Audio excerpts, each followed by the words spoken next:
Hey everybody, today I'm here with Hayden Hewitt, who is the co-founder of the citizen journalism site LiveLeak, host of the Trigger Warning podcast, and creator of the blogging platform AltFeed. Hayden has also recently very bravely come out as super straight. So Hayden, thank you for joining me. And could you start us off with telling us what was the reaction when you came out as super straight?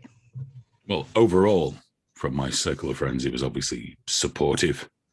People understood that everybody has to be their true self and, be comfortable with their identity and their sexuality and their orientation.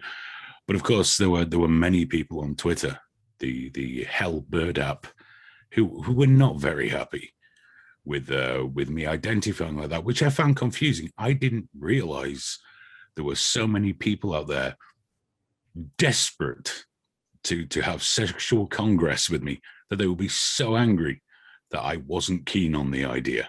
It made me feel like quite the stud. Right. So interestingly enough, the negative reaction was actually somewhat of a boost, then, is what you're saying. Oh, yeah. Massive ego boost. And, but at the same time, it was quite depressing to see there are so many people that will willfully deny you your right to your own sexual orientation, will make or attempt to turn it into a negative because you should be attracted to people according to ideological instructions as opposed to just who you're attracted to. And this seemed like a perfect way of informing them that acceptance without exception should be acceptance without exception. So what is your message to people who don't think that super straight is a valid sexuality? I'll choose my language carefully. This is not my show. Get over yourself. Feel free. Get over yourself. I'll just say. Yeah. The universe does not give a fuck about your opinion, your ideology, your rules, or anything else. People are attracted to who they're attracted to. If people want to sleep with trans people, good for them. Fill your boots, be happy, live a long and happy life.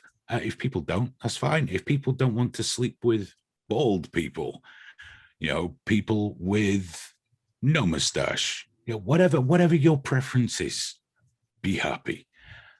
Don't bitch at other people because they don't want to follow your rules, because there are no rules. I mean, my favorite one was that being told that you don't get to invent your own sexuality.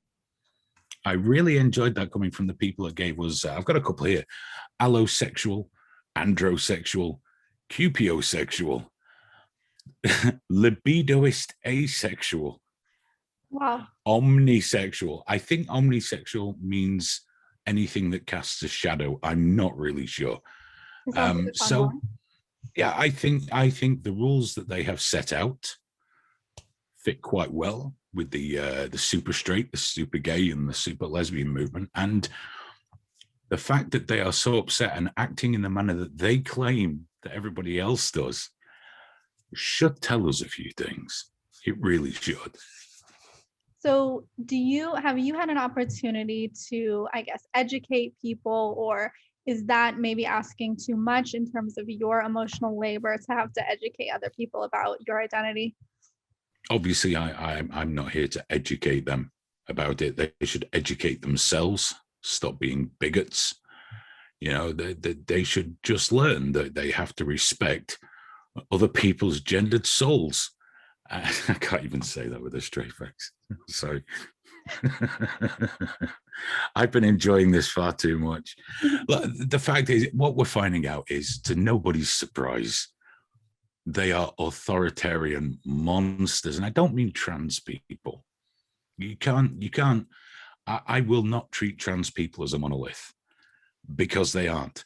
But trans people are every bit as capable as everybody else of being complete and utter arseholes. And the ones we see on Twitter, for the most part, are just angry, blue-haired, shut-in, screaming into the void in their bedroom. Could we do better by trans people? Yes, of course we could. This is not the way to do it. this is not going to work. And now, of course, whereas they've been going after women for years and lesbians for years, they torment lesbians. How can anyone suggest a lesbian sucks a dick? I thought that shit went out in the 70s, and they were the sort of jokes that were dying out when I was young, which obviously was when the world was black and white. It was a long time ago. And I just find it so frustrating that people would be so demanding of other people's rights. I find it horrific. I dislike the fact that on Twitter, if I said a trans woman was male and I was suspended for 12 hours, someone told me to kill myself the other day. They were fine, because it didn't help that I replied with, statistically speaking, it won't be me. I'm nearly 50 now. I'm out of that. I'm out of that sort of age group now. But yeah, it's just people acting shit. A lot of them are kids. So when the kids, but when they're adults, grown-ass adults acting like this, the super straight thing has been wonderful for exposing them for exactly what these activists are. It needs to stop. They're going to do damage not only to women, but to transsexual people as well. Genuine dysphoric people who need a bit of help and understanding. They got a lot on their shoulders, so we can offer that, but to have it demanded doesn't work. And obviously the biggest mistake they made after going after women and lesbians was they went after straight men. We're not very tolerant. We're not good at that. And that was always going to be the hill they would die on. Because whereas, there were some men that have been speaking out about the treatment of lesbians and women overall, not me, not my problem, is what you're seeing. But now you're seeing a lot of straight guys going, hang on, I've got to do what? What do you mean? Because trans woman is a woman is a mantra. Trans women are women. Doesn't make it real for everybody. And, I cannot, I can use their preferred pronouns. Unless it's they, them, I struggle with that a little bit. But I will use their preferred pronouns as a matter of respect if I feel they're deserving of respect. And some people say, who are you to decide that? Well, of course I am. It's entirely subjective who's deserving of respect. But at the same time, are they interchangeable with women? No, of course they're not. So, the worst part is what I want to say is just fuck them and carry on. But you can't. You just can't, because you've got groups like Stonewall who are ridiculously embedded in the system. Support for mermaids. I mean, there's support online from some of the more well-known trans activists for donating to Gender GP so that children can receive puberty blockers, which are not harmless and reversible. I mean, testosterone for a woman, it's not just a shortcut to becoming a man, it's a shortcut to some serious health problems as well for a lot of them. And I believe in my heart of hearts that the affirmation method, without exception, again, is going to hurt a lot of people. We need to be careful with people. People are fragile, and when people have dysphoria or mental problems or anything like that, it's not just a matter of denying them. It's a matter of making sure we're doing the right thing. And the way we're doing things, I don't think is the right thing. I'm also not suggesting that what I do on Twitter is the right thing for anyone's well-being either, but, shit happens. Well, Hayden, thank you. And for all your words of truth and bravery, thank you for being so stunning and brave and coming out as That's me. In a world with so much superphobia.